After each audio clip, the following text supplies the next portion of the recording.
Yeah? What about it? Go ahead and make your jokes. Get it out of the way so we can get into today's topic without all of the jokes. Go ahead and make them good if you're gonna at least want to laugh when I read them.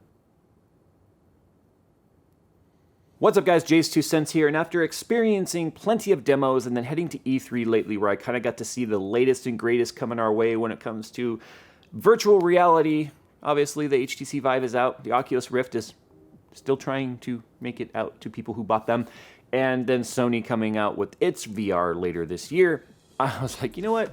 I'm sick and tired of not being on this bandwagon. So I headed over to Micro Center last week and I spent $800 on my own HTC Vive. Yeah, $800. It's not cheap, which is why I'm making this video. I had no intentions of making a video. I just wanted to enjoy it. But the more I enjoyed it, the more I wanted to share it with you guys and help you decide whether or not this is something you should spend your money on. This costs as much as most people's entire computer setup. So is it worth it? Well guys, let's talk about setup and let's talk about, well, how it is. Yeah, that's what we're gonna do today.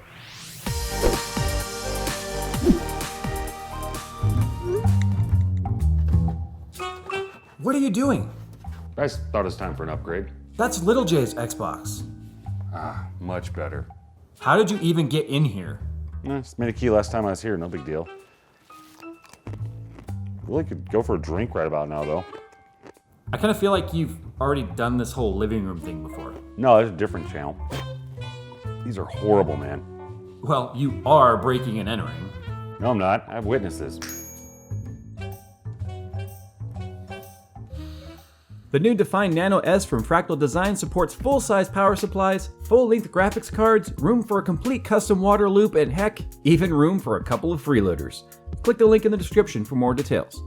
Fractal Josh, not included. We should order pizza.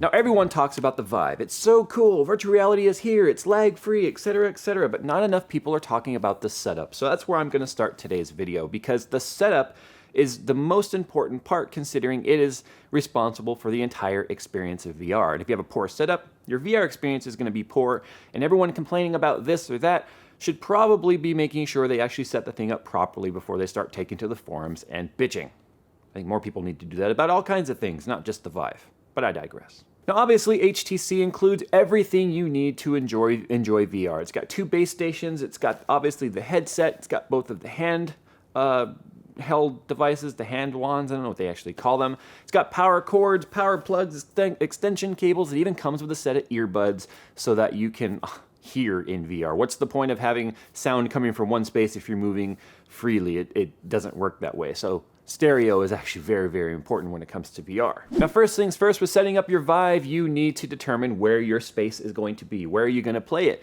It supports 3 modes: sitting, standing, and room scale.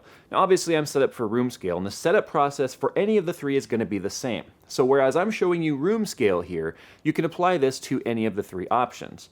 Now, when you decide where you want to set up your Vive, you want to make sure you're clear of any obstructions. Now, although tripping and falling would be funny and laughing and everyone's ha ha ha, you fell on your face, it's not funny to just, cause damage to an $800 unit. And unless you are extremely rich and you can just afford to buy these from end on end, I don't think you should go falling down. So make sure your space is obstructed from any sort of trip hazards. Now, the cord itself is also a trip hazard, but we'll talk about that a little bit later in the setup. But once you've got your space identified and where you want to play, you're gonna wanna set up the base stations in 2 opposing corners of that space, so diagonally. That's at least ideal. Now, you do want these things to be in optical range of each other. You want them to be able to see each other. Now, you want to mount these at least 6.5 feet off the ground because you don't want any sort of eye-level obstructions, other bookshelves, maybe chairs or couches, to cause them to not be able to track properly. So the higher they are, the more head level or above, the better they're going to track, so keep that in mind. But when you place these in the corners of your space, you also want them to be facing down at about a 45-degree angle because they do have a sort of a cone shape at which they can track. And so you want these to be, like Hadoukening each other, if you will.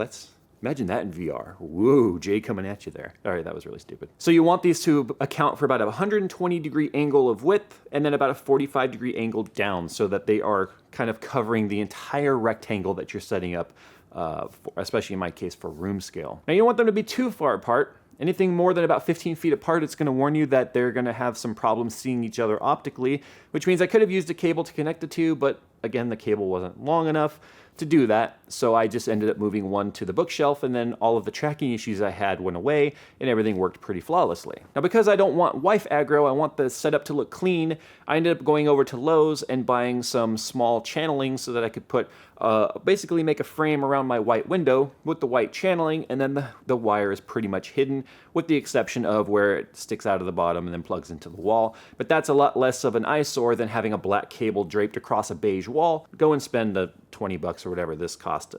Trust me, it makes things a whole lot easier. So once the base stations are installed, you go ahead and plug the link box into your system using the included HDMI cable, the power cable, and as well as a USB extension cable. And you want to plug all those into the black side, or the side that's not orange, and it goes into your PC. The side that's orange is dedicated for your headset. Now you can plug those same plugs from the headset into the link box on the orange side, and then that's going to control the headset itself. So the next thing you're going to do is you're going to install Steam VR, and that's a free download, obviously, and that is the software that's going to control the headset. It's also going to link any of your games with Steam that support VR automatically, and it's going to say play in VR if the option is there. Now the next thing you have to do is actually set up your play area. So what you're going to do is you're going to take your headset, set it in the middle of the room, you're going to take the controllers, set them on the floor, and launch the VR room setup. It's a pretty simple program. It actually guides you through setting up your space. It's very, very easy. At one point, you're going to actually trace the room with the controller while holding the button, so it's going to learn the boundaries, and it could set up the chaperone grid, which keeps you from running into things. And as long as you do a proper setup and you make sure that that space is unobstructed every time you play, then you're not going to have any sort of problem. Now the cool thing about the headset is that it actually has its own audio 3.5mm plug attached to it, so not only can you use the earbuds which they come with, I don't actually recommend it. One, the sound quality was okay, but the earbuds tend to fall out, and the last thing you want to do is go sharing earbuds with other people, because you know you're going to want to play this with other people and share the experience with them. So I just ended up using a set of headphones. I think in this case I used a set of HyperX Cloud 2s, and then just use those because it's a lot easier to share headphones than it is to share earbuds. That's just disgusting, especially in the summer. But now that you're set up, you can actually enjoy some free stuff that comes with VR. Now with HTC Vive comes the lab, and the lab is really cool. It's got a bunch of different stations where you can take an orb and put it on your head and experience a bunch of different things. There's a game called Longbow, which is really, really fun. In fact, I've spent so much time on that, where you pretty much are, it's like a tower defense game. You're an archer standing on this tower. You can set the arrows on fire. You can blow up TNT barrels as hordes or waves of horde come at you and try and beat down the castle gates. And your job is obviously to shoot them with the bow and arrow. Now you gotta be strategic about this. They come in different positions here, and you want to use, the various things that are in the map for you to help blow them up sparingly, because you only get it once each wave. And every time a wave starts, then you get a reset on those. But that is a super fun game. It's like VR tower defense, and it actually gets tiring. You keep drawing this bow, you keep knocking the arrow and drawing this bow, and you get tired because even though you're in VR, you forget that it's just free space. So you actually are flexing as you pull this bow back, and you're kind of going, man, this is getting hard here. And yeah, that's what she said. But it's a lot of fun, and it's actually a good amount of exercise depending on what you're playing. You're up and out of a chair, which is a good thing. Now, another game that I tried out, and it's just one of the things that I always thought would make VR extremely cool, is a game called A Chair in a Room.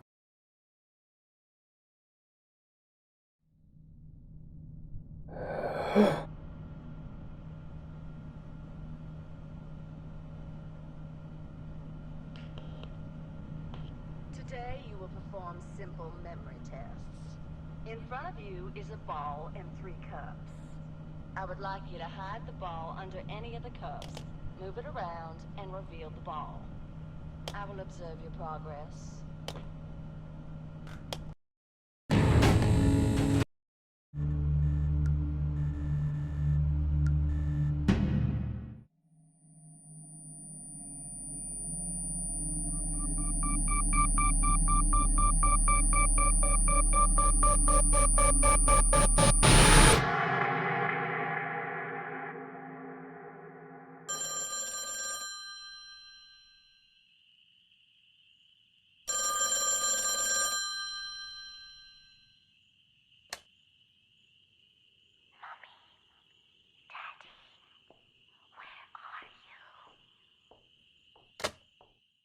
Basically, it's like living a horror movie.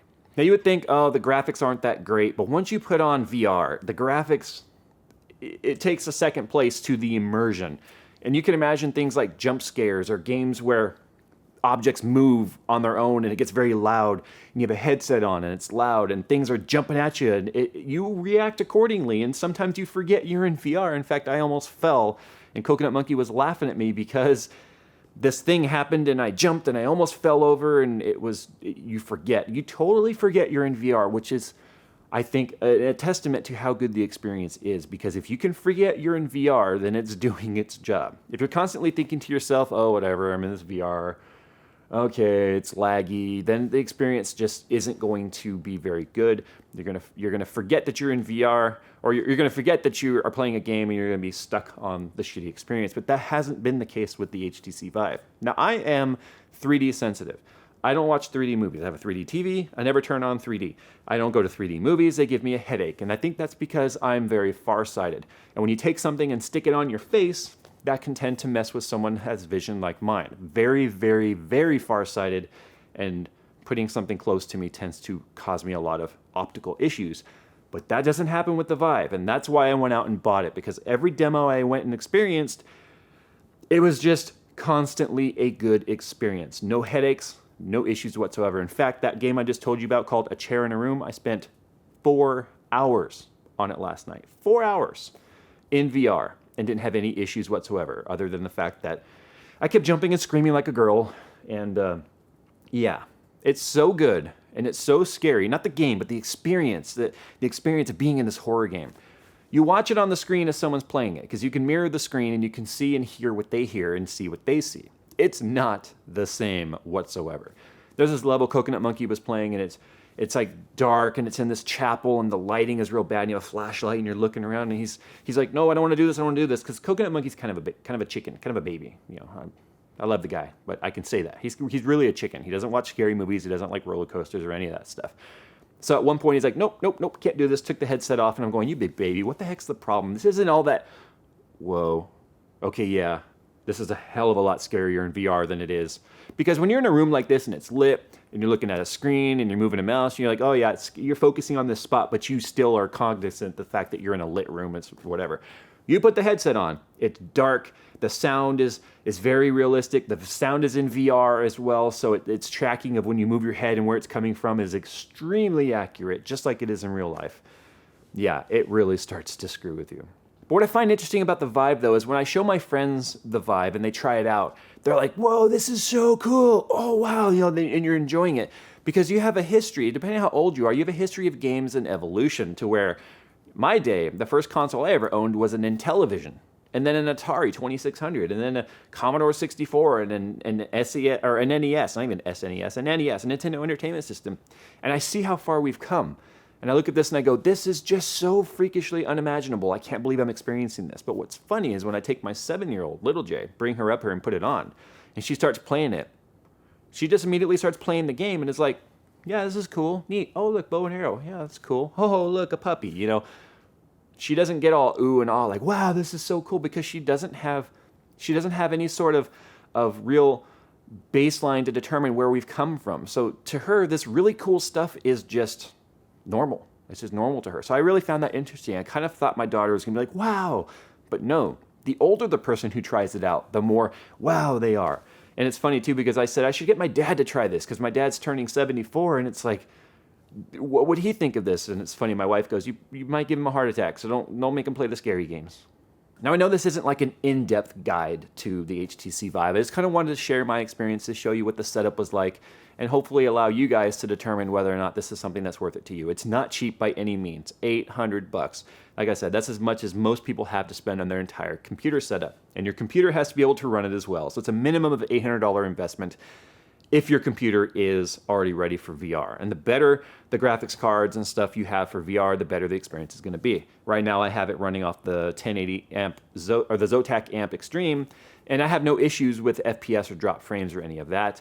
But again, you know, if you're running a lower end graphics card, you're going to have a lower end VR experience, which you can't blame on the headset. So definitely run the VR experience app in Steam to make sure you're VR ready, and at least go from there. Because if you have to spend $800 on the headset and another $300 or $400 on a graphics card, and then you've got to update other stuff, then you're looking at a lot of money. And only you can answer whether or not that's worth it. But anyway, guys, thanks for watching today's video. Hope you've learned something about the Vive today. If you want to see anything specific with the Vive, let me know. I might even consider doing some live streaming with the Vive, because it is ridiculously fun, and I wish everybody could experience this. So yeah, if you guys have an opportunity, go and try one at some sort of a gaming event or anywhere they're showing off the Vive, do it. Trust me, at least do it to see whether or not you're sensitive to it and whether or not it makes you sick. I'm usually sensitive, it doesn't make me sick, so that's what made this a whole lot of fun. Anyway, guys, thanks for watching. As always, I will see you in the next video.